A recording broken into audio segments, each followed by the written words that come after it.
Welcome to CultureOS, presented by Story of the Season, the series where we explore how elite coaches build programs by design, not by default. Today marks the kickoff of Season 2, and if you're new to this series, we've got something special to help you catch up. A free ebook that highlights episodes from Season 1 featuring powerful insights from state championship coaches, a D3 national champion, the new head coach at Central Michigan, Matt Drinkall, and the head coach at South Florida, Alex Golesh. Inside the book, you'll find how Matt Drinkall built culture through his coaching staff before the team ever took the field, how Kyle Ralph treats the offseason as the real foundation of Friday night success, how Brad Spencer leads a powerhouse by being relentlessly aligned with the program's mission, what Derek Leonard teaches about playing the long game and building for the future, and how Alex Golesh leads with intentionality and humility in a high-stakes Division I role. Every coach featured shares practical systems, not slogans, that you can adapt to fit your program. Grab the free Season 1 ebook at coachandcoordinatornetwork.com/CultureOS. The link is also in the show notes. The series is made possible by Story of the Season, the platform that helps coaches raise money and build community by turning their season into a weekly interactive digital magazine. If you want to raise thousands and showcase your culture like the pros, download the free CultureOS ebook and learn how Story of the Season is helping coaches turn their programs into powerful stories that build buy-in and bring support. Now, let's get started with Season 2.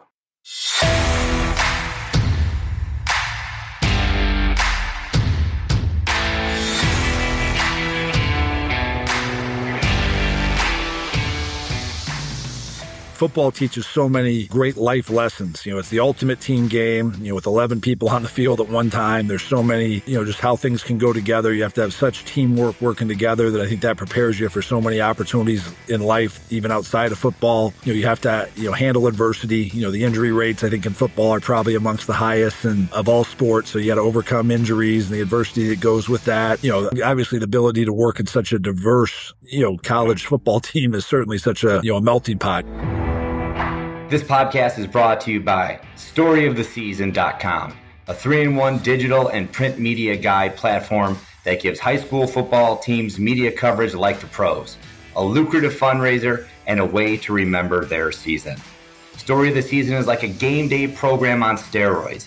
Each weekly digital magazine interactively recaps every game of the season with write-ups, photos, interviews, and highlights, senior spotlights, and more. Plus, they also do your social media graphics throughout the season. Teams can raise tens of thousands of dollars by selling interactive ads in their digital media guides. Teams provide sponsors an unmatched value and unlimited viewership. At the end of the season, they compile all of the content into a print yearbook, the ultimate keepsake to remember the season by. Don't let your story go untold. Give your program media coverage like the pros. Raise money and give your players a way to remember their season forever. Learn more at StoryOfTheSeason.com. I'm really excited to bring in our next guest, Coach Jason Eck, head coach in the University of New Mexico. I had the fortunate opportunity to see Coach Eck through the recruiting hallways back when he was it South Dakota State, Coach?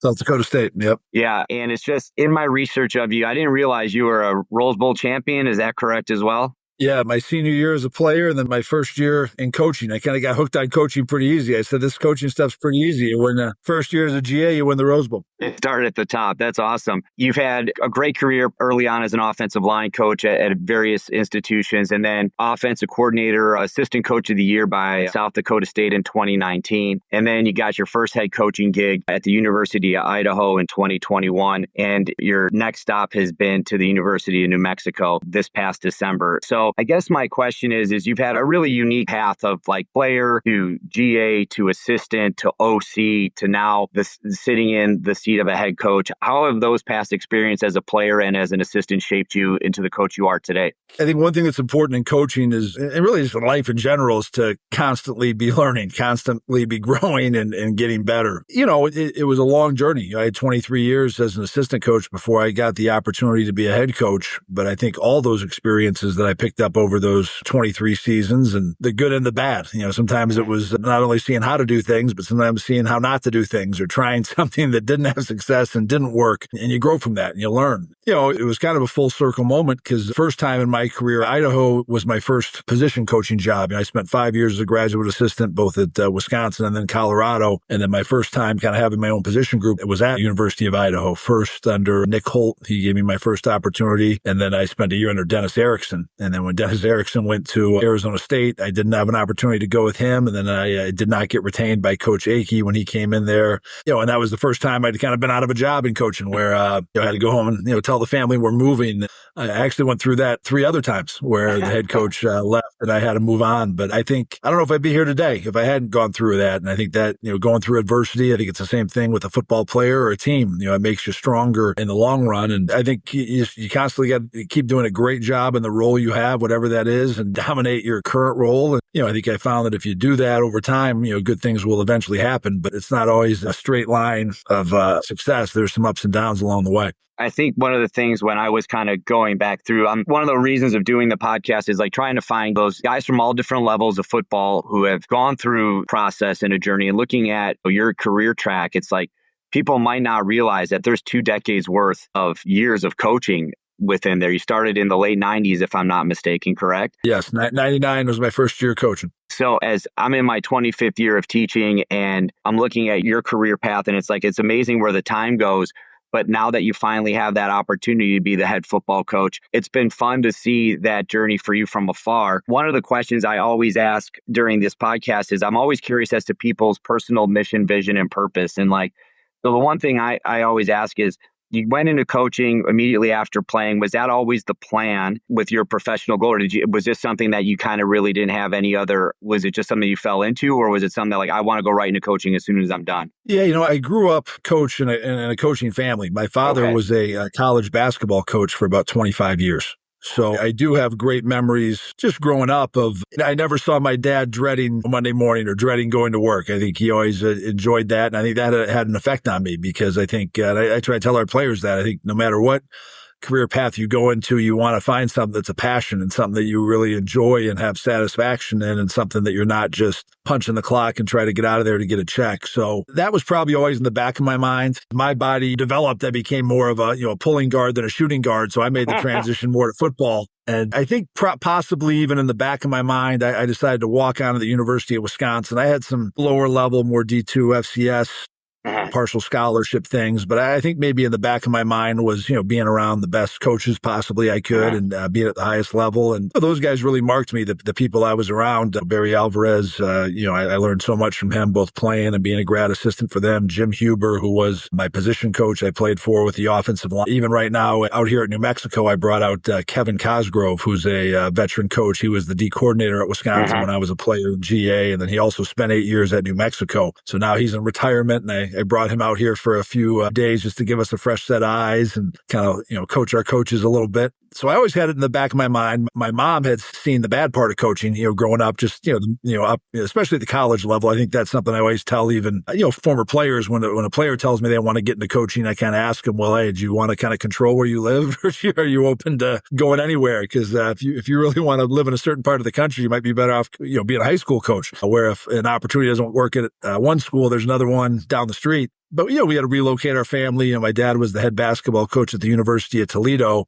And I was set to go to high school in Toledo. And, they ended up making a run in the MAC tournament and went to the championship game and lost the MAC tournament championship game by 1 point. And then my dad was forced to resign. So I kind of think about that, like where I went to high school was really determined by a basket. He was kind of forced to resign, and then I ended up going to high school in Atlanta, Georgia at St. Pius X High School. So, I saw that, and my mom tried to discourage me, maybe from being in coaching. I actually was signed up to take the LSAT. I think I paid the money to take the LSAT to go to law school. Maybe I thought I'd be a sports agent or something, and then that fell by the wayside.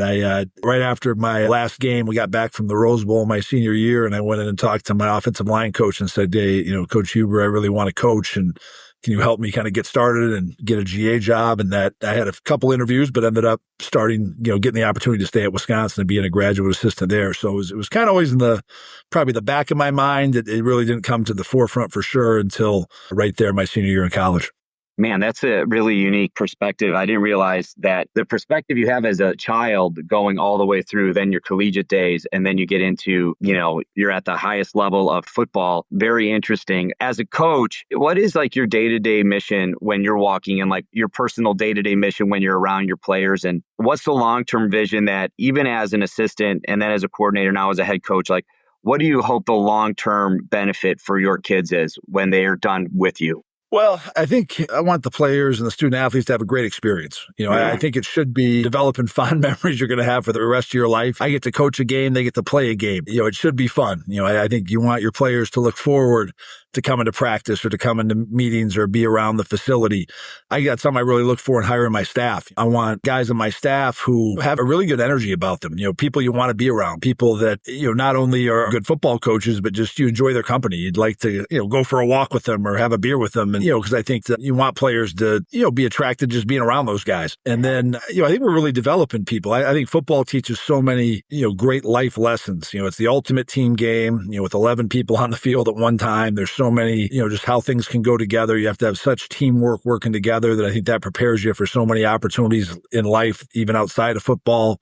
You have to, handle adversity. The injury rates, I think, in football are probably amongst the highest of all sports. So you got to overcome injuries and the adversity that goes with that. Obviously the ability to work in such a diverse, a college football team is certainly such a, a melting pot. In our team, we got white guys, black guys, Polynesian guys, Hispanic guys, we have a few Asian American guys, or even we have a player from Japan on the teams. You work with so many people from so many diverse backgrounds, and to be able to come together and, have great teamwork and the work ethic and the time management, I just think you're really trying to prepare those guys for life after football and helping them, at the simplest level, become, a good father, a good husband one day, but also just being productive members of society that are going to have success no matter where they go. And, hopefully a few of those guys will have a chance to play some, pro football and do some things afterwards, but, most of them will not. And even the ones who do have played pro football, may only play for a year or two. So, football comes to an end for most people before they want it to. I think developing people, I think, is one of our callings. And I think that's one of the most rewarding things for me as a coach, is seeing that. And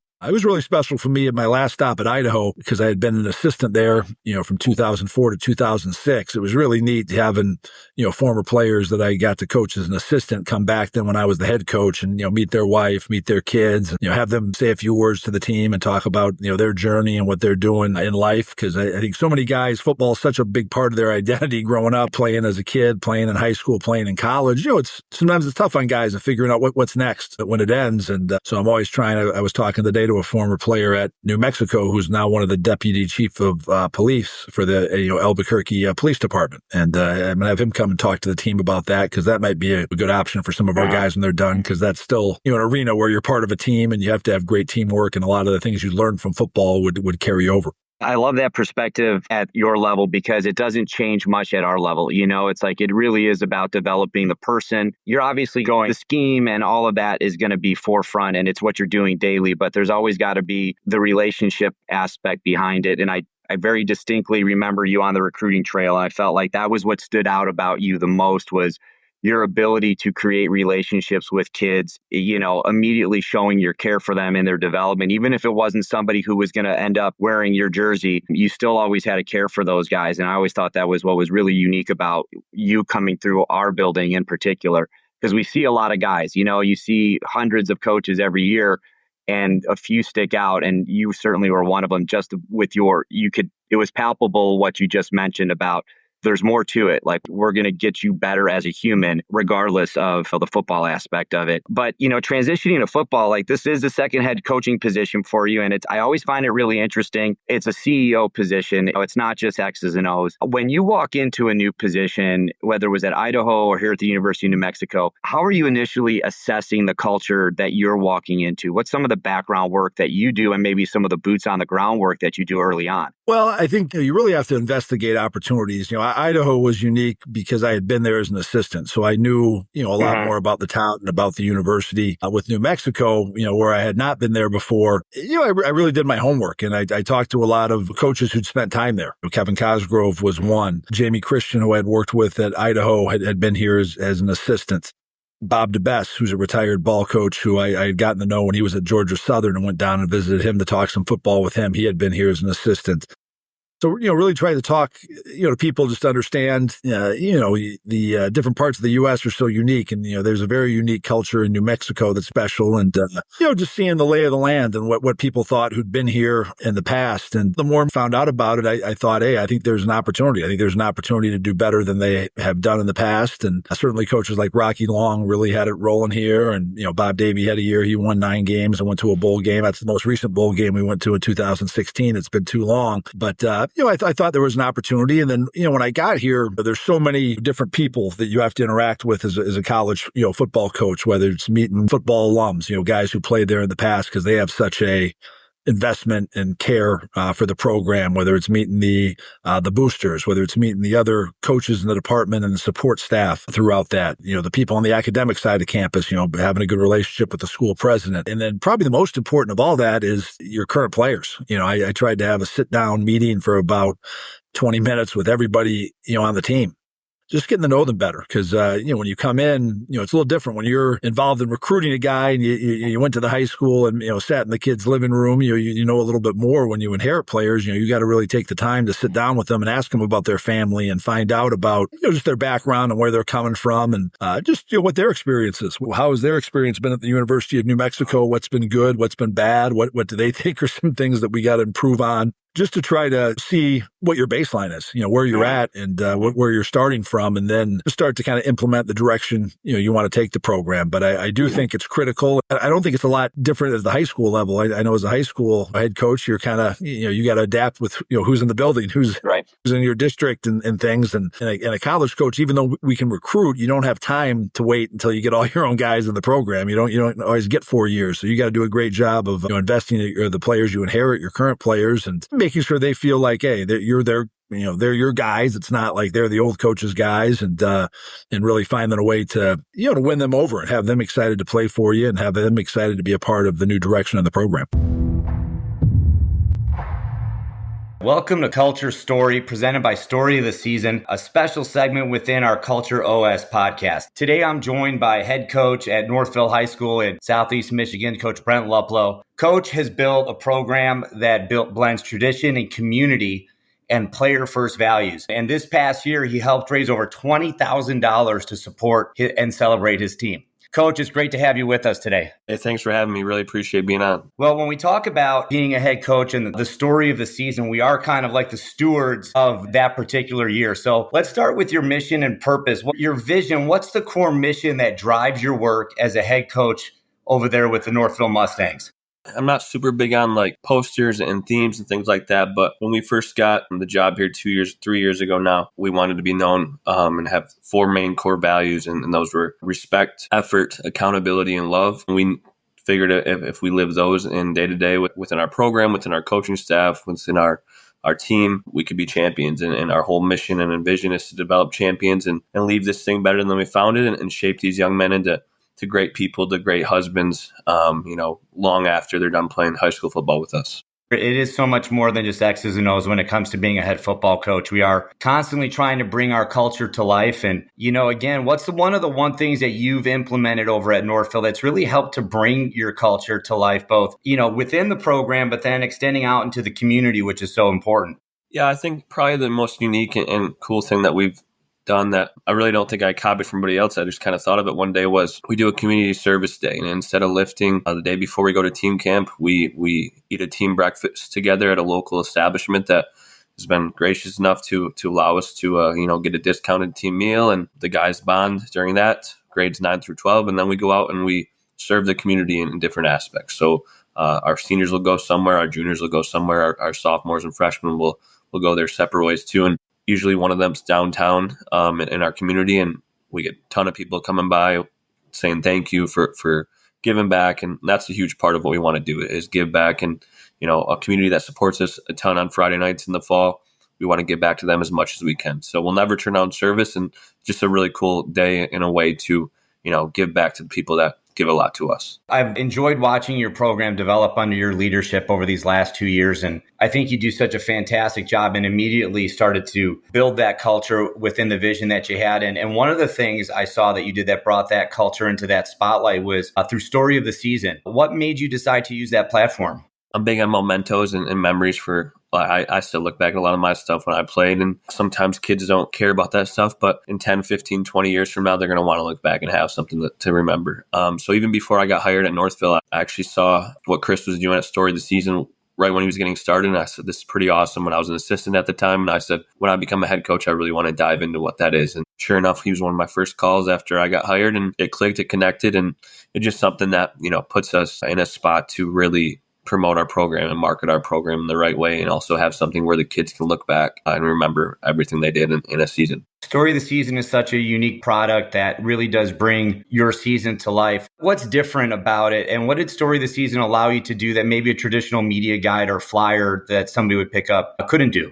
As a head coach, you're asked to do a lot of different things. And this is something that once you have a couple of good parents and get through a couple of those first meetings, it's not really time consuming at all. You have they have a lot of really good people on their staff that can help with any situation that comes up. And it's not something that's going to take me 5, 10, 15 extra hours in the off season. That is very valuable time to do. So, they're a well-oiled machine. And once you get it rolling, it's pretty runs itself, but it also showcases every awesome thing you do and everything you do on Friday nights. But that's such a small part, the rest of the stuff that programs do that lead to success. Yeah, I mean, Friday nights are just the product of everything else that goes into it. And there's so many things at multiple levels that are happening. You feature things like senior night, teacher appreciation, team dinners. How did that help showcase the full experience of being part of Northville football?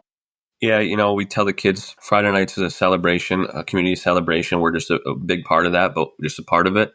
So we make sure that the Story of the Season showcases what exactly it's like to be a Northville Mustang football player. We do all these different spreads like you talked about, but we really want to make sure that the families in our youth programs and the alumni and all of them keep up to date with us and see all the cool things that we're doing in and week out. It's just another great avenue that allows our families to know, the ins and outs and how much more there is than just the Friday nights X's and O's. It allows them to see all the things that go into that and all the things that we're doing to not just win football games, but to make these guys better young men. When you're looking at Story of the Season and as a head coach, there are so many different hats that we wear. And when you have a program that can kind of be your own personal media department in some way, shapes, and forms, and really kind of deliver a product that's next level, that extends beyond your community borders into somebody's inbox that's out of state, I think it's really a special thing. And the other aspect of it is that fundraising part of it. It's hard to raise money for a football program that's big like yours, and every dollar counts. And you raised over $20,000 last year. What did the fundraising side look like, and how did you get people involved, from parents, players, and even the boosters? It came from where I played at a very small school up north in Michigan, and then I went to a small Division III college school and eventually coached at a bigger high school. But I'm pretty stingent with money and finances, and I'm like, people aren't going to want to do this. People are that's a lot of money we're asking for these ads, or more money than what I've ever asked for before. And you'd be surprised how much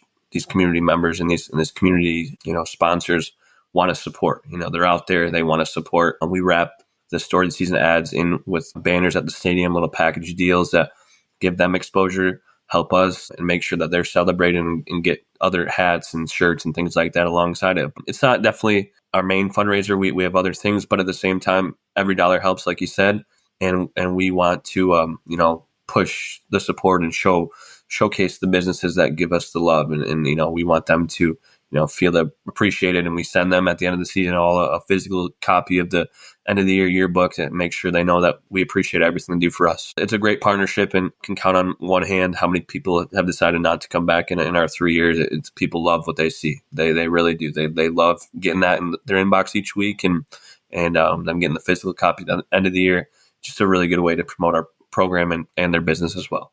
Well, it's a way to tether in the community and let the community businesses be a part of your program, which is so essential to overall success. And one thing you said earlier was that Friday nights are a community event.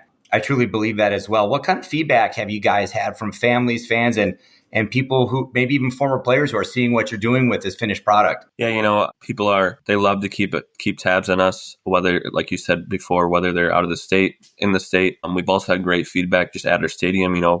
We have a pretty big mailing list now, 3 years from this thing, but when we're getting started and even visiting fans, we got them QR codes plastered all over our stadium, and people will come up to me or our staff or our parent boosters and be like, wow, that's so cool. What is this? And like they'll spend time before the game at halftime scrolling through the story of the season. So we've got fans from opposing schools. We've got the stuff's up all year round. So it's youth games and things like that. Multiple people every single week are getting to see this and then joining the mailing list, and it comes in their inbox consistently. So we want to keep Northville like when people think about football in our area, we want them to think about us, and we want them to be at the top of their mind. So when that comes in their inbox every Friday, that gets them fired up for the game, whether they're watching from afar online or just keeping tabs throughout the season. Yeah, those deposits made daily, that builds that culture. It's something that you cannot put a price tag on. So, for coaches listening who want to strengthen their culture and support their players better, what advice would you give them? Yeah, I'd say probably, offer as many opportunities as possible for these kids to really, in every aspect, football, character development, leadership, community service, those types of things, because you'd be surprised. And, kids are going to take reign and want to do those things. I'd say go find community support, because whether you think so or not, there's people in the community that want to help, that want to be supportive of you and your program. And then lastly, celebrate success. There's successes all the time in your program, small successes, large successes. Celebrate those things. Those kids love when they get celebrated, whether they're a first grader, whether they're 12th grader, whatever they are. Let them know they're appreciated. Show them the success that breeds success. Coach Luplow, I really appreciate you sharing your insight on Story of the Season and how it's built your program. It's clear that what you're doing over these last couple of years at Northville goes well beyond the field. You're making a huge impact within that community, and you're building something that's lasting. So congratulations to you, and best of luck in the future here. Thanks for coming on. We really appreciate it. Thanks, Coach. Really appreciate it. I've used Story of the Season myself, and I think what makes it valuable is how it lets you capture and share the real story of your team. It's not just about raising the money. It's about celebrating the details, those people, the moments, and the impact that a football program has. So I hope people take a look at it. So thanks again, Coach. Really appreciate you. Thank you. It really is a feeling out process on both sides. You've got to earn their trust as the new leader, and they have to earn your trust as part of your program. So I can only imagine in those first, I was talking to Matt Drinkle over at Central Michigan, how time consuming and how difficult it is to manage that initial transition, like these months of December till now with spring ball coming up, and that's not even including family and all that. Like, how do you manage it? How do you collaborate with your staff to ensure that you're getting all of these systems checked and everything is moving forward the way you need it to? I think it really prepared me being a second-time head coach. I kind of knew what I was getting into, because I think when you take a new job, those first 4 to 6 weeks are truly like drinking water out of a fire hose. You have so much stuff that's going on. Your phone is, it can be overwhelming, the amount of calls and text messages you're getting. It's enjoyable because you're hearing from people you haven't heard from in a while, and people are congratulating you. People want to be a part of your staff and what you're doing. People want to be a part of it, but it can be overwhelming. I think it helped me, the second time going through it, I knew what to expect, but you got to stay in the moment. You got to carve out some time. I found as a head coach, sometimes my most productive times are either later at night or really early in the morning, when you have less stuff on your plate or less people coming to find you, to try to do a good job in all those areas. The family part's important too, because, the transition of your family, I have 5 kids. So, the transition of relocating your family and, finding a new home and getting in schools. And I was excited just to get my family moved into our new house. Last night was the first night we slept in our new house. And I had a son who played for us at Idaho, transferred down to us with New Mexico. So that added a new layer to this transition to it. But you really have to kind of carve out time. You can't cheat one area over the others. You can't do 10 things at once. So you got to really, prioritize, but there's a lot of moving parts that you have to do. And, I think you have to, as a head coach, you have to delegate. You have to have a great staff that you put together. I think probably my most important decisions I make as a head coach are the people I'm going to bring into the building, whether it's the coaches that we're going to hire and then the players that we bring in, and making sure that they're adding to the environment we have and are positive influences and aren't bringing negativity into the building. And then I've always been under the belief that you want to hire good people and let them do their job, not micromanage them, because there's so many hats you have to wear. Right. At this particular point, I know your time is tight. I have 3 more questions for you, and I appreciate your depth that you're going into with this, Coach. What does year one look like for you guys this year? What's the program message, and what's something that you want the University of New Mexico to hang their hat on? Well, I want to make sure we're progressing. I think we have to show improvement as a program. Last year, it's kind of a unique situation here because I'm following a coach who was just here for a year. So our players, a lot of our players have been here. I'll be their third head coach in 3 years here. So we want to see progress, and again, you want to see progress that's kind of the intangible stuff that you got to look for, just in your effort, your enthusiasm at practice, your work ethic, how you're going about it, your attention to detail as far as doing your assignment right. But you also want tangible stuff. You want to, I want to show that we can win more football games than we did last year. And, this University of Mexico, we're coming off of a 5 and 7 year. So for us, it's getting to 6 wins, which is a very big number at FBS football to get you to bowl eligibility. So, we need to show progress in all areas. And again, I do think, starting fast, is critical to build momentum within your program. We were able to do that at the University of Idaho. Our first year, we got to 7 wins where they were coming off of a 4-win season. And I think that momentum really got us started on the upswing. And I think that's important. And you have to get everybody pointing in the same direction. I think that's really critical, just having alignment within your staff so that, the players are hearing the same messages that they're hearing from me, that they're hearing from the position coaches, they're hearing from the strength coach, or hearing from our mental strength coach who works for the team. And just having that alignment within your whole organization where everyone's pointing in the same direction, I think is very critical. That's a great lead into my next question about that alignment, all of those arrows within your program all pointing in the same direction. What's the onboarding process for you guys like? Are you taking everybody through the same rhetoric? This is how our football program is going to be run, or is it individual meetings? Like, how does that work at your level? Yeah, I want to make sure we're on the same page. And again, things that I really believe in, we talk about championship behavior. I think you got to become a champion and then figure out how to do things. You got to, have all the behaviors that will lead to championships, and you got to display those before you actually are going to get to the point where you're ready to win a championship. For us, I believe, and this was probably my background. I studied psychology. That was my undergrad degree at the University of Wisconsin. Consistency of self. That's just always stuck with me. I think I had that my freshman year in a class, and it's always stuck with me. It's just, people usually have carryover from one area of their lives to another. It's very hard. And I would say just from this would be my 27th year coach, and I spent 4 years as a college football player. So in 30 years of being college football, I'd say there's probably 1% of people I've been around who could be unaccountable off the field and then all of a sudden flip a switch and be really accountable on the field. Usually I think there's a correlation between the guys who are getting in trouble downtown or getting in trouble in the dorms, who are skipping class and not turning in assignments. A lot of times those are the same guys who an O-lineman or tight end who jumps off sides on 3rd and 1, or a defensive player who gets a out of bounds late hit penalty when you should have been off the field on 3rd and long, and now you give them a free set of downs. So we really try to stress how doing a good job with your life and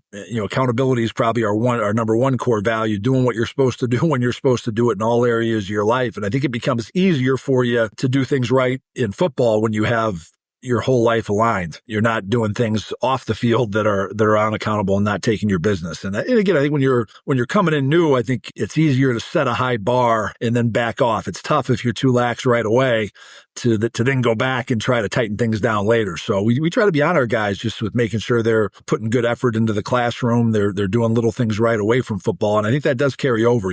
I think the team I inherited at Idaho the semester before I got there had a team GPA of and that team won 4 games. Our team last fall that won 10 games had a team GPA of 3.32. And I don't think that was a coincidence. I think that was a direct correlation between those two things. So my last question, first of all, the consistency of self is something I think I'm going to steal. I wrote it down because, at the end of the day, we're accountable to one person. We're accountable to our own personal standards and our own personal efforts. But I also believe you talked about the behaviors that win. It is. We have that in our program as well. It's we are trying to elicit behaviors that are going to get us closer to victory. And that's a 24/7 thing when you're talking about developing that in young men and then a program wide, a whole program. So, to see the fact that you've been able to do that and have that success at your previous stop. I guess my last question is, what is harder to you? Is building success harder or sustaining it? I'm still learning, I would say, because that'll be part of my growth here. Because, we were able to show progress all 3 years I was at, Idaho. We went from 7 wins to 9 wins to 10 wins. I think that'll be a great test for me the first time, we maybe take a step backwards. And football is such a competitive game. Right. That's a tough part of our business is, half the teams, lose whether they're Friday night for you guys or whether Saturday afternoon for ours. It's a zero-sum game. But I think you need to just really focus on how you do things in your process, which you go through. I know it's a little bit cliche to say that, but I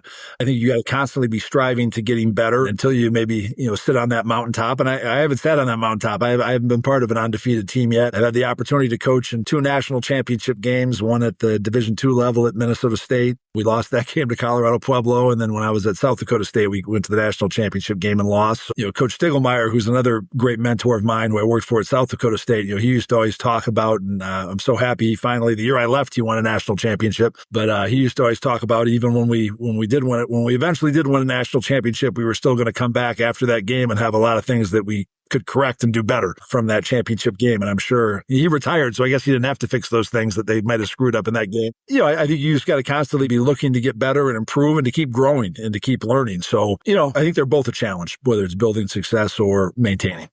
I mean, either way, you got to come into work the next day, right? Whether the job doesn't change, whether you win a national championship or you finish second, you still got to show up and get it done. I think spoken like a true head coach. Coach Jason Eck, our time has run out. I just want to thank you so much for taking the time. I wish nothing but the best for the University of New Mexico football this year and for you. And I know that your family, I was looking on Twitter and I think you guys packed everybody up and moved, like you said, and now you're in the new house. So you're juggling a lot, but you do it with a lot of grace and a lot of class. So best of luck to you, Coach. All right, take care. Thank you. See you, man. Have a good one.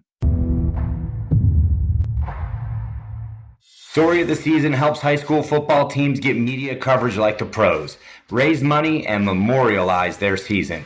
Each week, they design a digital magazine that recaps each game with photos, videos, interviews, write-ups, and highlights. At the end of the season, all chapters are combined into a comprehensive printed yearbook. It's the ultimate keepsake and a senior gift. Teams can raise tens of thousands of dollars by giving sponsors unmatched value with interactive ad space and unlimited viewership. It's time to try something new this season. Visit storyoftheseason.com to share your story. Tired of dealing with your boring print media guide that gets trampled on and forgotten about after the first game of the season? Story of the Season is changing the media game with their 3-in-1 weekly digital program, lucrative fundraising, and end-of-season printed yearbook. Give your program media coverage like the pros this season and raise money. Story of the Season offers the best of both worlds with digital weekly media guides and a printed end-of-the-season yearbook. Teams raise an average of $10,000 by selling interactive ad space in their digital media guide. Ditch your old school media guide and go with Story of the Season hybrid print digital platform. Learn more at storyoftheseason.com.